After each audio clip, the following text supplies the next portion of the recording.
talk Kratos. I think a go-to character for a lot of people playing PlayStation All-Stars for the first time. Kratos from the God of War series has a very strong offensive style in his game. He's really good at dealing with crowds in front and behind to the sides. He's got those wide arcs. Now we have a 2D perspective, so the way that we sort of recreated this sensation of his sort of can deal with all things, all ranges, we gave him sort of a greater than average sort of range that he's able to affect with his chain. So we don't consider Kratos a short-range character. He's more probably accurately described as a mid-range character because those blades of chaos can travel so far, further than the average guy who's just dealing with punches and kicks. Kratos, I think one of the things I noticed is he's really good at getting in. He's really good at harassing people. Yeah, once Kratos gets to that mid-range, he does have a really wide arsenal, and the combat grapple it has some interesting properties to it, because not only can it be used to getting close to an opponent, but it can also be used to sort of change places and get to where your opponent just was and send your opponent flying. Luckily for him, he's got some great aerial attacks, and one of my favorite is the Barbarian Hammer. On the ground,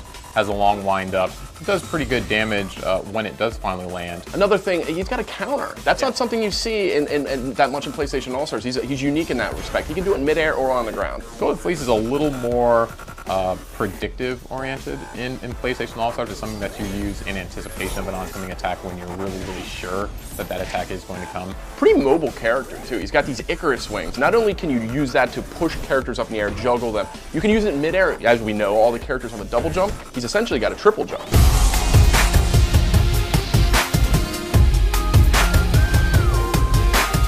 Let's talk about Kratos' supers, because he's got some really unique ways to score points. It does have a bit of wind up on it, so it's not something that you want to fire out necessarily when you're in the combat ball, but if you're just outside of the combat ball and you can get those guys distracted, it's a really good move to capitalize. His level 2 super is much more vertically oriented. One of the few I've seen in PlayStation All-Stars that has this vertical area of effect. By surprise, when you're 3 platforms underneath them, you fire off this level 2 and you catch them all the way at the top. It's a great super in that situation. But that level 3, for me, that is worth investing in. Really hard to get away.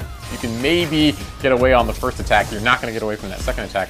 And the sort of limit on how many kills Kratos can get is really based on how good that Kratos is with leveraging that power. It's all about evening the odds and getting those points with supers. So with Kratos, when it comes down to Kratos, what kind of character, what kind of fighting game fan do you think is a good fit for Kratos? Players are going to gravitate towards Kratos, are going to be the ones who like a medium range game, who like a character who has a wide level of functionality, has really cool combos. If you like stringing together combos and looking like you're creating these beautiful sequences of attacks, I think Kratos is going to be the character for you.